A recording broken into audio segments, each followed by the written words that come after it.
Expectativas sobre a participação do presidente eleito Lula na COP27 crescem com sua viagem para o Egito.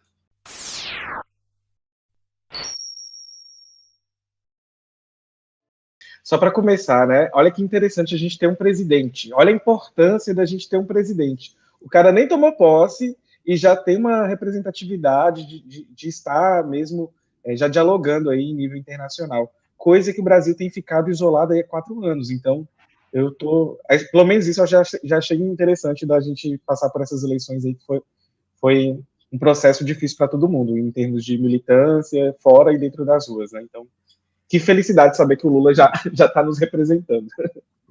Exatamente, é uma questão muito interessante que, tecnicamente, seria o papel do Bolsonaro agora fazer isso, afinal de contas, ele ainda é presidente, né, o Lula só Eu não assume tenho numa trabalhado, atividade você mesmo. reparou, né?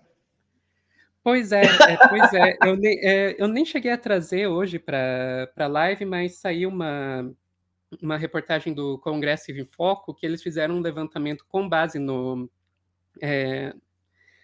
calendário oficial, né, do agenda oficial do Bolsonaro, e calcularam quanto que ele está trabalhando por dia e diz que depois do segundo turno ele tem trabalhado mais ou menos 25 minutos por dia. É sério, É é o tempo de sério. fazer o cafezinho. E só, né? Né? Eu acho que do trajeto de casa para o trabalho, muita gente já gasta mais do que isso. Mas, enfim, Ai. voltando para o assunto. Então, como a gente estava comentando, já está ocorrendo no Egito a COP27, que é a 27ª Conferência das Nações Unidas sobre as Mudanças Climáticas, e o Lula foi hoje de manhã para lá, né? Apesar dele ter ido hoje, a agenda oficial dele só começa na quarta-feira. Então, a gente tem até acesso aqui à agenda oficial, isso aqui eu peguei do Poder 360, mas está em vários veículos de notícias, já estão mostrando essa agenda, dizendo aí, ó, que começa na quarta-feira com Carta da Amazônia, depois passa para o pronunciamento na área da ONU, e na quinta-feira vai para encontro com representantes da sociedade civil no Brasil Hub e encontro do Fórum Internacional de Povos Indígenas. Ok, essa é a agenda oficial. Agora, se vocês forem procurar as notícias, vocês vão ver que hoje só se fala sobre isso. Tá todo mundo especulando sobre o que vai acontecer, qual que vai ser a participação do Lula aí nessa COP. E o Bolsonaro não foi, no lugar dele vai o ministro do Meio Ambiente, Joaquim Leite, que é aquele lá que estava querendo explorar petróleo na foz do Rio Amazonas, sabe? Se vocês não sabem essa história, procurem, joguem no Google ou procura aqui no Meteoro que tem um corte de uma live falando sobre isso. Mas, enfim, pensando nesse monte de especulações que está tendo sobre o Lula, eu resolvi trazer aqui alguns dos destaques, né? Então, começando pela Carta da Amazônia. Aqui, essa. A agenda de Lula na COP27 trará a Carta pela Amazônia e pronunciamento na quarta. O presidente eleito vai se reunir com governadores da Amazônia Legal e participará de fóruns sobre mudanças climáticas. Daí no texto, a agenda oficial, que não inclui reuniões solicitadas por representantes de países e organizações, começa na quarta, dia 16, às 11 horas, às 6 horas no horário de Brasília, né? Com o evento Carta da Amazônia, com os governadores do Amapá, Acre, Mato Grosso, Pará, Tocantins e Rondônia.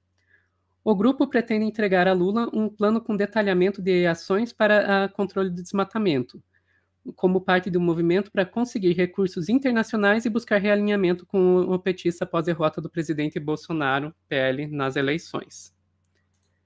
Ok, então vimos aí a ideia deles é pensar aí como fazer a diminuição do desmatamento.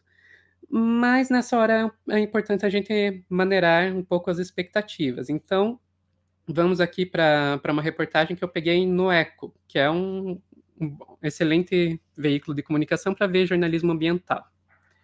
Então tá aí, expectativas são positivas, mas desmatamento não deve cair no Brasil até 2024, diz Nilton Tato na COP27.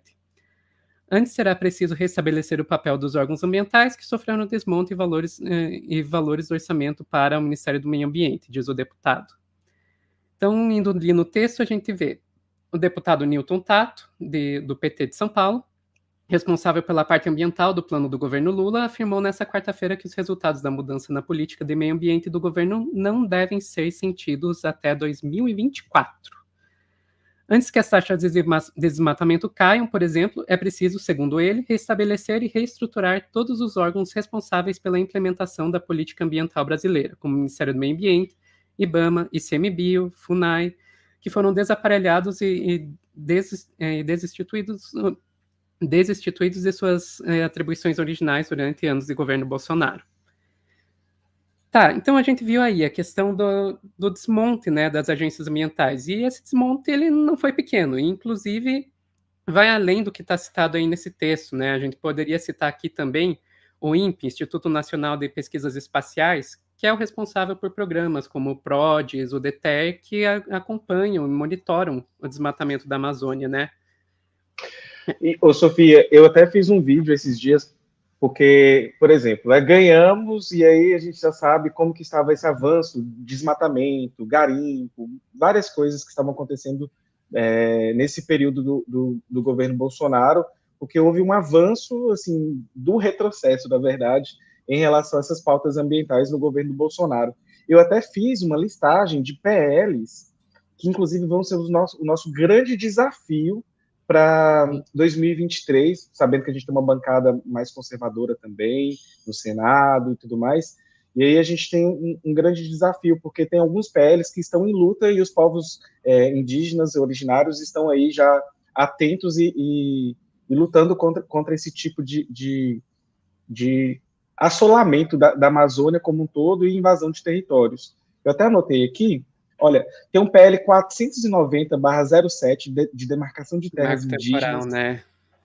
O 91/20, que é de mineração e atividades de alto impacto em terras indígenas, tem o 554/20 sobre caça, tem o 36/21 e acho que uma série de outros PLs juntos, que é sobre o Código Florestal também.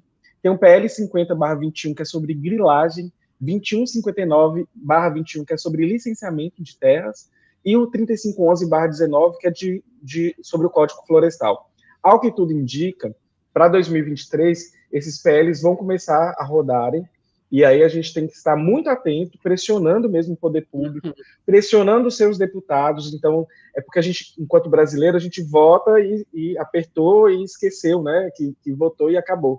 Então, fiquem atentos às suas deputadas federais que vocês votaram, aos seus senadores, para poder acompanhar essas pautas. Lá no vídeo eu ensinei uma técnica que eu acho interessante a gente fazer para os próximos anos, pegar palavras-chave que você gosta, que você acha interessante para acompanhar sobre uma temática da política e colocar alertas do Google para você receber e-mails caso apareça alguma coisa. Por exemplo, esse PL de demarcação, volta e meia aparece alguma coisa.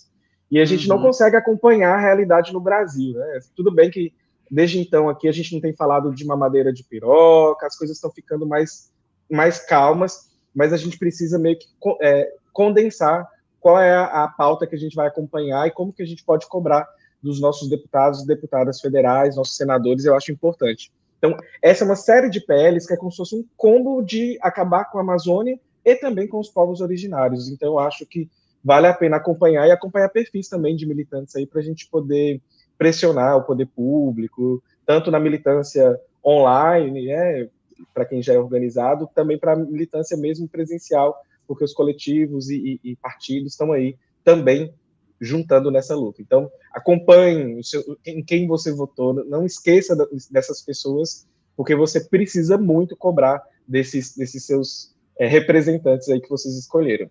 Perfeito. Mas, enfim, voltando aos PLs, voltando. é um combo assim, de desastre ambiental e que vai precisar de muita articulação política aí nos próximos 4 anos, tanto do Lula, tanto da base, para poder fazer pressão necessária. Então, assim, tenho medo, viu, gente? A gente ganhou, mas a gente... o título do vídeo, inclusive, é assim, ganhamos, mas a que custo, né? E o custo era falando sobre a pauta ambiental mesmo, porque é uma questão que também me atravessa muito, porque eu estudei muito ecossocialismo, então acaba que a gente sabe que vai acabar tudo se a gente não tomar conta, né? Exatamente. E eu acho excelente você trazer essa questão dos PLs, que tem esses PLs que ainda estão em tramitação, mas também tem uma série de leis que foram aprovadas durante o governo Bolsonaro, né?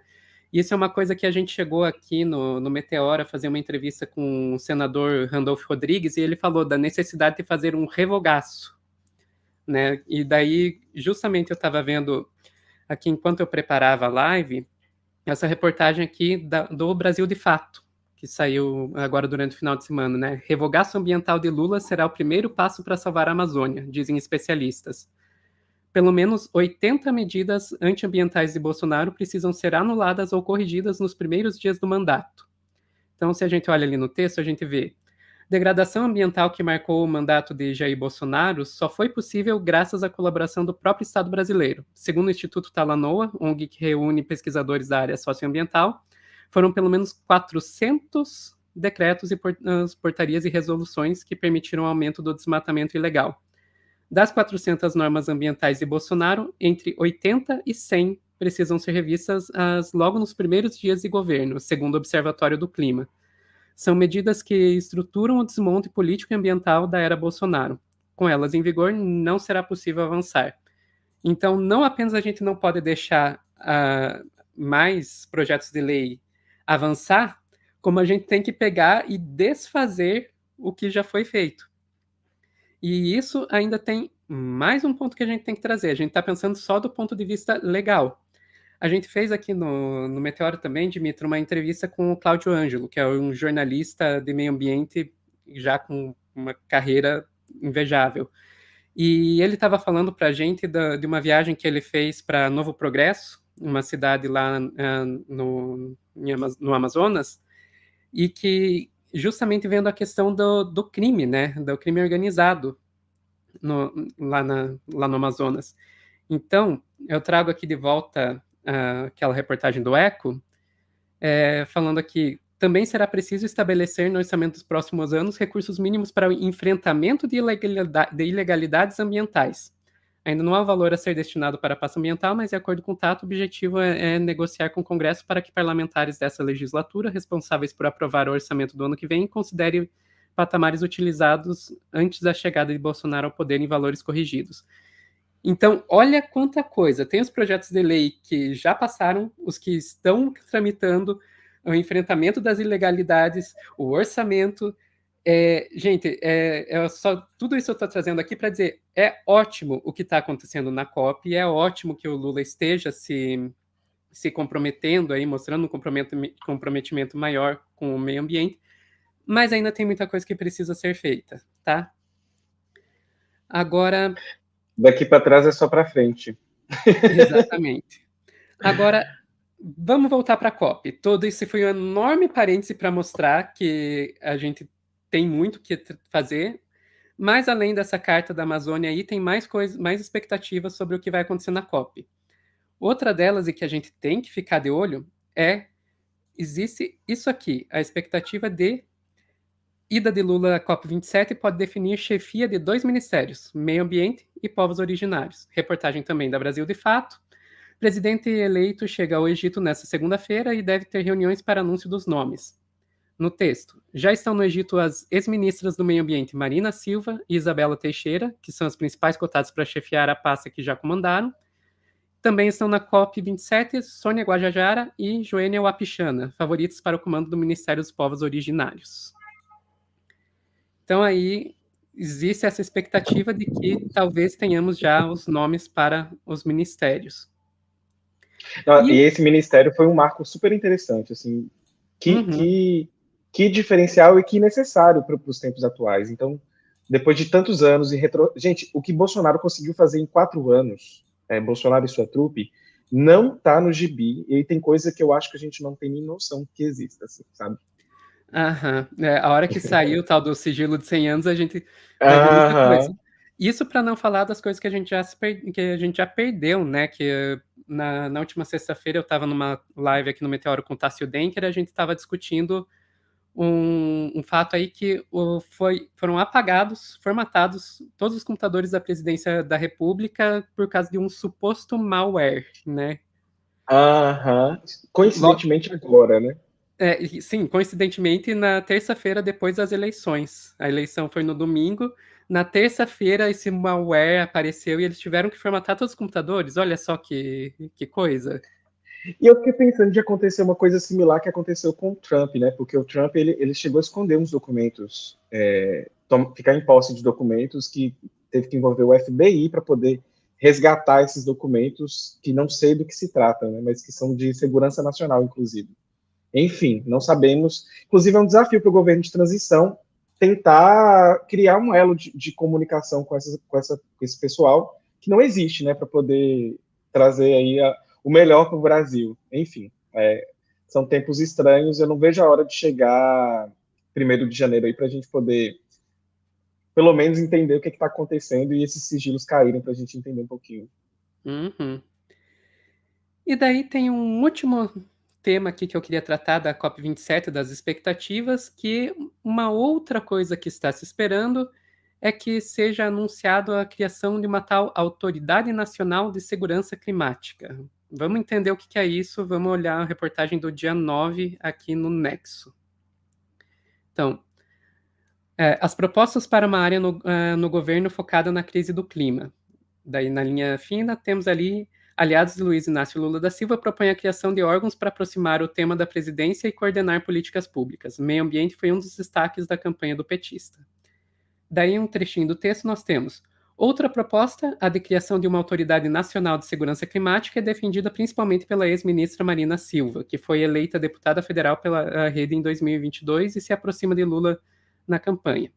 Segundo ela, essa autoridade funcionaria como uma autarquia ligada ao Ministério do Meio Ambiente e teria a função de coordenar as políticas de diferentes setores do governo para combater a crise e implementar ações de desenvolvimento sustentável. Daí tá, a gente pode perguntar, tá, e daí? O que significa isso? Outro trechinho do texto ajuda um pouco a gente a entender. Segundo o Guarani Osório, professor e coordenador do Programa de Política e Economia Ambiental do Centro de Estudos em Sustentabilidade da Fundação Getúlio Vargas, a principal diferença de uma secretaria ou de uma Autoridade Nacional de Segurança Climática é que esses órgãos, ser criados, deveriam melhorar o que ele chama de governança do clima no Brasil. Em referência à secretaria, Osório disse ao Nexo que o órgão pode destravar ações ligadas ao clima por estar ligado à presidência da República. Essa agenda, se referindo à agenda climática, sempre ficou no ambiente técnico, poucas vezes acessou o alto nível de decisão. Mas, para andar, ela precisa de engajamento de alto nível de decisão ao longo do tempo, afirmou.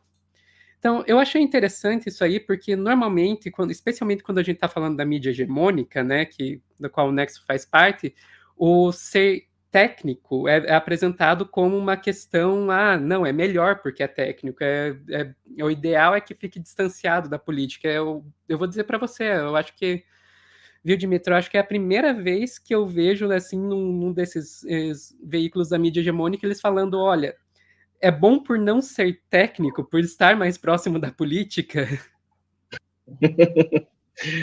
Justamente pela necessidade, né?